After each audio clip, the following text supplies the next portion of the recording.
Like he wants everybody's opinion. Is there anyone on the planet that can help me get back on the field quicker?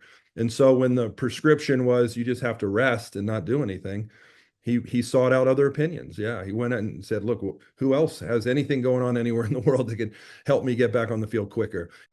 You're tuned in to the Ross Tucker Football Podcast, guiding your gridiron journey, none other than your host, former NFL lineman, Ross Tucker.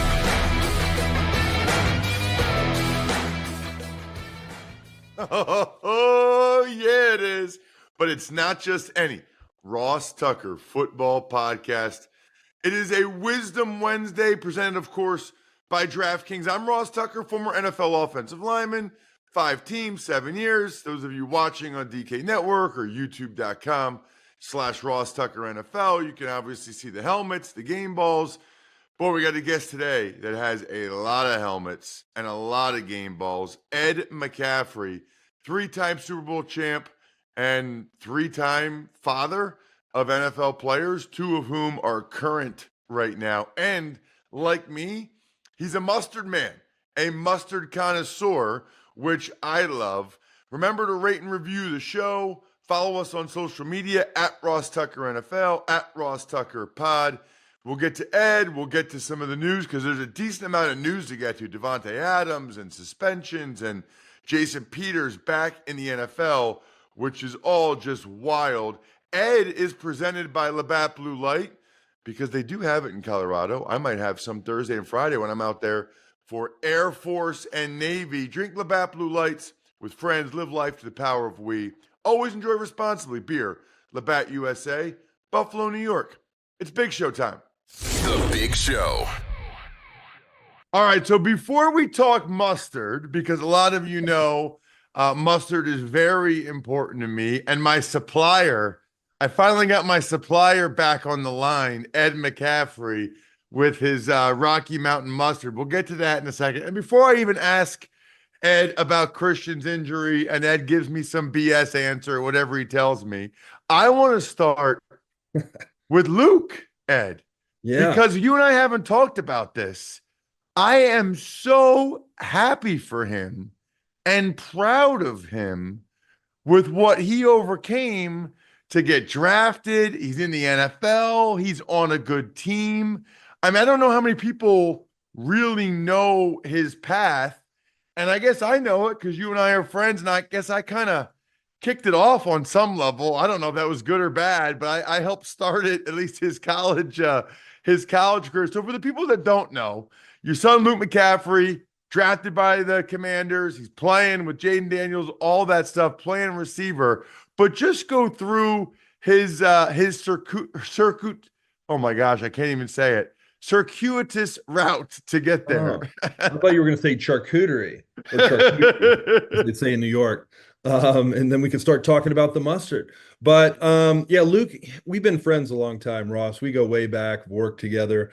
And you were very helpful navigating the college scene when he was coming out of high school and getting ready to play at the next level. So you've kind of followed his career, which is kind of cool. It's kind of cool. You know, you've known him since high school, and now he's playing for the Commanders. He's having a great time. He worked really hard at it. You know, he was a quarterback his whole life, as you know, and had a lot of success early on. And he was battling, right? Battling as a starter, backup. And finally, he went to his coach Bloomgren at Rice and said, "Hey, look, I just want to be on the field. I don't care where you put me. Put me at safety, put me at receiver, running back. I'm competitive, and I can't stand holding the clipboard on the sideline, and I just want to play." And so they moved him to receiver. And I was glad it was his decision because at first, you know, as a dad, I'm thinking, oh, wow, did they force you to change positions? He's like, no, that was my idea. You know, I just want to play. And so he spent about a year and a half playing the receiver position before he was drafted in the 3rd round by the Commanders. And we were really excited that he got drafted, and it's really cool that he gets to be part of a team with Dan Quinn and now offensive coordinator Cliff Kingsbury and a lot of young players, a 1st-round draft pick quarterback in Jaden Daniels that is playing lights out right now. And he gets to be part of this building program in Washington, which as of the last 2 weeks seems like it's coming together a little faster than maybe what we thought. They're really looking good out there. He loves his teammates, loves his coaches. The fan base has been ignited. The Washington fan base is loving football again and getting really involved and going to the games and cheering. I think that big Monday night over Cincinnati was a statement, and then the last week's win, just got everyone even more excited. So he's learning. He's got great receivers like Terry McLaurin on the team who he can learn from, and he's competing and he's having some fun right now. Hopefully, they can keep it going. It is so awesome. And for people, just to give the brief background, Luke went to Nebraska as a highly recruited quarterback. Then he transferred to Louisville, as a quarterback, then he transferred to Rice. And I had never even heard that story, that it was his idea to move to receiver. Had you ever, Ed, just because your background is a longtime NFL receiver, I think most of the listeners know that, a couple times Super Bowl champ, 3 times Super Bowl champ, a couple different teams. Had you ever mentioned that to him? Had you ever said, hey, man, because we know he could run, like, have you thought about playing receiver, or did you not say a word? Well, 3 of my 4 sons started out at quarterback, and I guess the thought process was one: when you're little, you want someone who knows the offense, is in control of the game, and when you're younger, like in Little League, it's good to have a dual threat quarterback because either you got a quarterback that can't throw or you got receivers that can't run or catch at a high level. So your offense is simplified when you're at the younger age group. So they kind of started out there, which also I think was very helpful for them in terms of developing their leadership skills and developing their knowledge of the game. But you always know that there's a chance you can convert if you want. If you're athletic enough, you have to have, some God-given ability to be able to play the receiver position. And he had it, and he was a dual threat quarterback in high school, so he'd run with the ball quite a bit. He just hadn't played receiver. And as you know, every position, whether it's offensive line, running back, quarterback, receiver, DB, linebacker, whatever, there's very specific skills, like in terms of your footwork and your technique, that you need to develop to be able to play at a high level. So, a year and a half wasn't a lot of time for him to develop from college to the NFL. But man, he is such a student of the game. He had great coaches at Rice. We worked, watched every single game in practice together and worked on routes just online. And then when I got him for a few weeks, I got to work with him leading up to the combine and leading up to the pro day. And that helped a little bit. But I think, he still hasn't reached the ceiling. He's still developing as a wide receiver, but he's gotten better and better every single week. And he's making plays, making catches in the game and getting on the field and having some fun. It is awesome. Great to see him out there. It's so exciting that the Commanders are good and that he's part of it, and they have a quarterback like Jaden Daniels. I started and finished my career there and had never seen such an erosion of a fan base in my life. So I'm glad to hear that they're excited again. They should be. So now you got one that's on the field, but you have one who's usually on the field who's not, in Christian. I don't know what came out over the weekend. I got to be honest with you, Ed, I've never heard of bilateral Achilles tendonitis. I do know there are some guys that go to Germany for different treatments. What can you tell us about what's been going on with Christian and how involved you've been or haven't been now that he's kind of one of the older guys? Yeah, well, obviously Christian had a great year last year. Team came up a little short, but they went to the Super Bowl. He was Offensive Player of the Year, had a great year. And then, trained all summer, and he got married this summer. I don't know if you knew that. That was pretty cool. It was an incredible wedding. And then, right after the wedding, he didn't even take a honeymoon. He went right to training. And so, you hear all these medical terms. Look, if you have tendonitis, you have tendonitis. I don't know. I think of it like tennis elbow. You've seen tennis players get it, and then they can't play tennis for a while until it heals up. He just has that in his Achilles, and really just start it with one, and then like that kind of creeps into your calf, and then you start overcompensating, then you start feeling it in the other one. But it's just tendonitis, so I wouldn't get overly complicated, which means it's very, very sore. So I don't know if you've ever had an Achilles injury, but if you have, it's pretty hard to run when you have an Achilles injury. And so I think the team decided, hey, let's be smart with this. Let's look at our schedule. It's the beginning of the season. We don't need to put you out there at 70%. Let's get you 100% and hopefully be ready to go. So they put him on IR. And so it's not up to him. Those are, by the way, doctor's decision. He doesn't decide. He's like, I'll go if you want me to go. And they watch him run and work out and they're like, you know what, this doesn't make sense. You're injured. Let's wait till this thing settles down. And the only treatment is rest, which is so frustrating. And I promise you, I will say this, Ross, there is no player, I feel comfortable saying this. There's no player on the planet in any sport that pays as much money to have people help take care of his body than Christian does. Anybody in any sport on the planet. So, obviously he's frustrated that he can't play. He loves his teammates. Football is his life. He wants to be out on the field, win, lose, or draw. He wants to be out there battling with his brothers, and he's not doing it. So sure, that's pretty frustrating. And but also he's such a perfectionist. Like he wants everybody's opinion. Is there anyone on the planet that can help me get back on the field quicker? And so when the prescription was you just have to rest and not do anything, he sought out other opinions. Yeah, he went and said, "Look, who else has anything going on anywhere in the world that can help me get back on the field quicker?" And one of the problems is you have a million. Ross, my phone blew up. Hey, here's stuff you can eat to help with your tendonitis. Here's treatments you can get. Here's a place you can go. And if my phone blew up, I know his phone was blown up. So he has to decipher between all the information he's getting, which is what he did, right? He trusts his 49ers training staff, but when the prescription is to rest, he's going to go out and get other professional opinions from people around the world.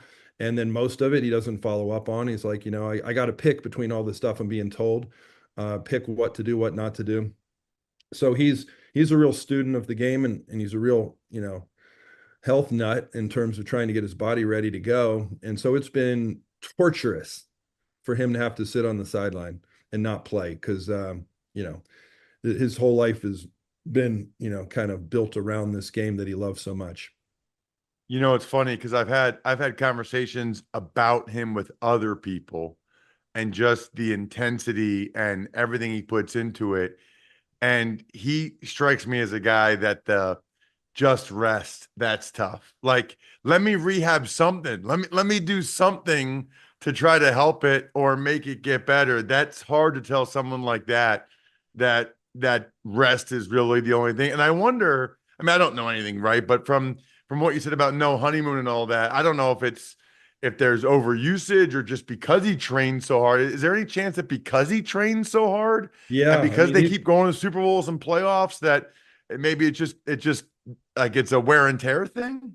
I guess that's what tendonitis is, right? Tendonitis is an overtraining injury, meaning you're training too hard or doing too much, and it turns into tendonitis.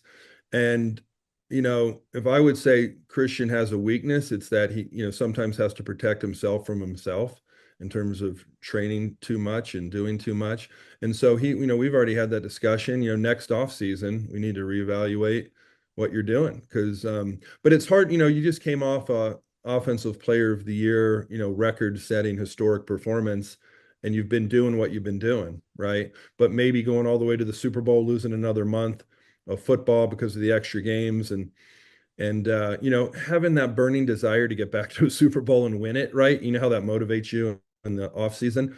Maybe, you do have to dial it back, but it's so hard to tell him to dial it back. I mean, I'm sure his coaches will echo the same sentiment.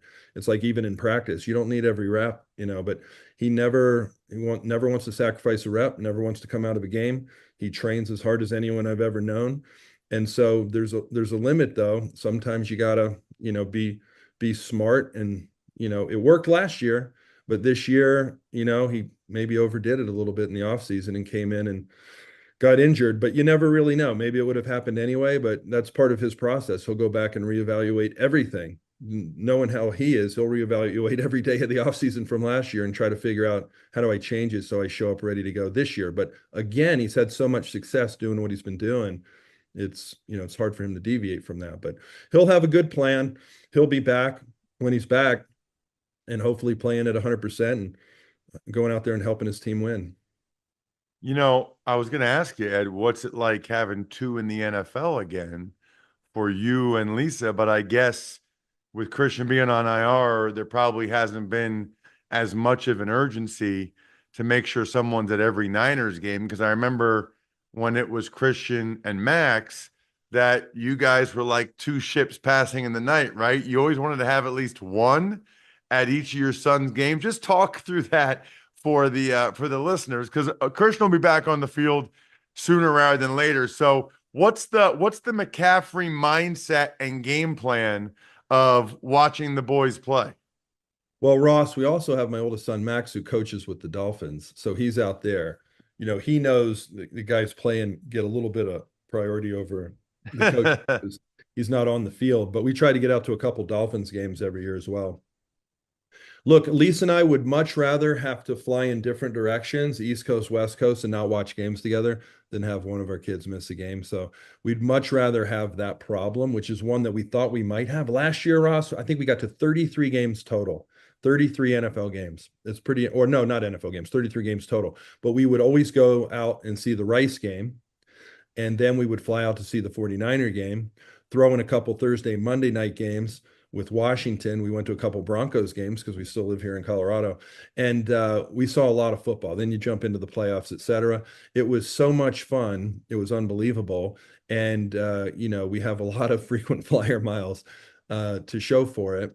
And it was a blast. And we got to watch all the games together. That's what's so cool because Luke would play on a Saturday or another day of the week. And Christian was playing on Sundays, and the Dolphins, a lot of times they have home and away games that differ. And then sometimes we'd see fly out and see 3 or 4 games in one week. So it was a whole lot of fun. This year, we thought we were going to probably have to depart and watch different games because we try as hard as we can, Ross, but it's impossible to have one parent at every game for our kids that are playing, at least for all the home games. But this was going to be tough with 2 kids playing on the same day. But again, that would be a good problem to have right now. That is so cool. And I love the way you guys do it. And I'm so glad you got the year that you had last year to go to see all of Luke's games, all of Christian's games, or at least sounds like most of them. That is awesome. Plus, you do other stuff. And you got your own businesses going, one of which is the mustard, which I love. I don't know, it's probably a couple years now. You sent me a whole case. I'm ready for another case. I go through it pretty quickly. I'm a big fan, all the different varieties. So 2-part, I guess part 1 is what's the latest varieties of mustard that you have? And of course, not only for me, but for all the listeners, where's the place where they can order them online? Yeah, McCaffreybrands.com. So McCaffreybrands.com. Okay. .com. But if you Googled my name, I'm sure, search my name, I'm sure the mustard would pop up there somewhere. But we just came out with a yellow mustard, which is kind of an American mustard made with yellow. Like a standard yellow. Yeah, it's standard yellow. So that just came out, but I don't have it right now because I gave them all away. They just hit shelves this week at King Soopers in Colorado and City Markets. But if you're out of state, you can buy them at McCaffreybrands.com. But we've been selling mustard since 1998, Ross, back when the Denver Broncos were winning Super Bowls. We came out with our first one, Spicy Brown. Which that's my favorite right there. That's my favorite. You sent me like a whole bunch of, that is my favorite mustard ever right there. The McCaffrey's Spicy Brown Mustard. Love that. I think it's the best in the world. So thank you. And I've compared it to all the big brands. But yeah, do you consider yourself a foodie or just a food guy, Ross? Because I know. Well, so I think foodie, when I think foodie, I think it's people that like cook on some level. I don't ever cook anything other than scrambled cheese eggs. I consume, but I take food very, very seriously. Like, yes, I will treat any food topic more seriously than a political conversation, a world event conversation, because I care about it a lot more, to be honest with you, than those other 2 things. Well, I check out what you're eating at every tailgate and in every but yeah, this goes with everything. Hot dogs, hamburgers, brats especially. And then, you can make potato salad recipes with it. So many of my friends use it for different reasons. You could put it on sandwich. I put it on everything. So like my theory is, and I have no beef with yellow mustard, but I still think spicy brown, your spicy brown is better in every scenario. Like people might say, soft pretzel. I'll be like, no. I still want the spicy brown. Or, I'm like, like they'll try to give me examples where they like regular yellow, and I'm fine with regular yellow. But like, I'll go to like Subway, and now they don't have to have spicy brown. They only have to have yellow in stock. And I'm like, what are you even doing? You guys are selling hoagies and sandwiches. You need deli mustard. You need spicy brown mustard. What are we even doing? It should be mandatory for any Subway. Does Christian do commercials for them? They need to have mandatory spicy brown mustard. They should sell your mustard. I agree. So this is our pride and joy. That's what we started out with. And then over the years, we've created niche offerings as well. Like Chipotle is really popular out here in Colorado. Ooh, You might want to try this on your eggs. It gives a little bit of kick with the Chipotle peppers, which I think is really good. And it goes good on everything. If you want a little more heat, you can go with Chipotle. And then we also have a horseradish sauce. I don't know if you knew that, Ross, but the no. horseradish sauce, people really love it. There's not a lot of competition in that category. Not a lot of horseradish squeeze bottles out there, Yeah, but you you know can put it what? on any kind of red meat. I mix it for cocktail sauce with, shrimp cocktails, and it's got a little kick to it. Not too much. I like spicy food, but I don't like my eyes watering, like, mind Right. heat. So there's just enough kick, but not too much. Yeah, I like a 6. You know what I mean? Yeah. I don't need the 8, 9, or 10 for anything, for wings, for anything. I'm like a 6, something like that. Hey, check him out on social media. That way you can know everything he's up to at 87ed, edmccaffrey.com. So happy for you with Luke, and obviously wishing for the best for Christian. Really appreciate you coming on the show, Ed. Great to see you and talk with you as always. Thank you, Ross. Talk soon, man. Thanks for having me. Wow, Jack, I feel like Ed McCaffrey said more about Christian's injury than I was thinking. I was kind of expecting to be like, well, Ross, can't really talk about injuries. That was awesome about the amount of money he spends in Germany, and a better interviewer would have said, well, how much money does he spend? I'm like regretting that already, which is funny. I am never regretting the work I did via the guys at westshorehome.com/Ross. Here's the coolest things. Number one, listener owned business. This guy is one of you guys. His name's BJ Wurzen. I know him. I've actually become friends with him because the projects were done so well. They came out to the house last week. We're probably going to get more projects done. Here's the thing, though. You guys can go to westshorehome.com/Ross. The proof is in the pudding. See the before and after of the 2 bathrooms we did. See the before and after of our front door. There's a reason we're getting my office door done. It's because they do immaculate work, and you guys can get free installation with 48 months, 0% interest, plus an extra $500 off just by visiting westshorehome.com/Ross. As a reminder, even if you just get the free estimate over there, you are automatically entered to win the free Madden code at the end of this week. Smirnoff knows there's no I in football. Football is a we thing, an experience that is best enjoyed together with good drinks and good folks. Smirnoff's the world's #1 vodka and an official vodka partner of the NFL. And this year, Smirnoff is giving fans in select areas of the country a chance to win the ultimate game day experience, from tickets to sideline passes and much more. Just head to WeDoGameDays.com until November 15th to enter for your chance to win. Smirnoff, We Do Game Days. Please drink responsibly. Smirnoff #21 vodka, distilled from grain, 40% alcohol by volume. The Smirnoff Company, New York, New York. Please do not share with anyone under legal drinking age. No purchase necessary. 21 plus.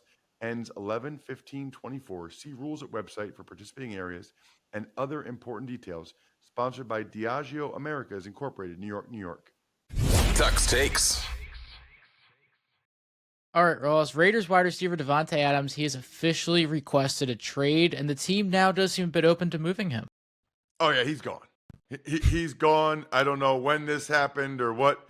Sounds like there's been rumors of this for a while, but he's as good as gone. Once it gets public like this, and once the team is having conversations about moving him, he's as good as gone. I didn't really get that sense when I was there for practice on Friday, but it sounds like this has been in the works, and Devontae Adams is not going to be there anymore. I think they showed on Sunday that they can move the ball very effectively without him. He makes a lot of money, and this is essentially the last year of his contract. The next 2 years, it's like over $35 million base salary with no guaranteed money. Someone who seems to not be going anywhere, the Seahawks, they signed 42-year-old Jason Peters for a 21st season in the NFL. Well, I mean, I got to make this my Labatt take of the week, Jack. Presented by Labatt Blue Light, the pristine Canadian Pilsner. enjoy your beers together so you can live life to the power of we. Always enjoy responsibly. Beer, Labatt USA, Buffalo, New York. Exactly 20 years ago, I was starting for the Buffalo Bills while Jason Peters was on the practice squad. 20 years later, I've been retired for 16 years, and he's still playing in the NFL. First of all, I have no idea why he even still wants to play. I'm in awe of the fact that he even wants to. And then the fact that he's actually doing it, he's 42. I'm 45. I couldn't have done anything even remotely athletic or professional or anything 3 years ago. I have a tough time sometimes getting up in the morning after a big daddy soda night out. This guy's still playing in the NFL. Absolutely unbelievable what my former teammate is pulling off right now. Got a couple. And then the only other things I would mention, season-ending injuries. Jack, Steelers right guard James Daniels, done for the year. Panthers linebacker Shaq Thompson, done for the year. Not a season ender, by the way, for the Cowboys, but they did put DeMarcus Lawrence on IR. And there's some suspensions, Devon Miller from the Bills and Mike Hall from the Browns that I'll probably talk about even more tomorrow. Other than that, I think we're done here. Thanks for tuning in to the Ross Tucker Football Podcast. Make sure to also check out Even Money, Fantasy Feast, and College Draft, all on the DraftKings Network on Samsung TV Plus, YouTube, or subscribe to the podcast on your favorite platform. Shout out myfrontpagestory.com. Love, love, love, love. Yes, I love love. I love those of you that express your love by getting a loved one a story all about them from myfrontpagestory.com. Backofficescheduler.com, humanetnyc.com, Sporticulture, Pizza Boy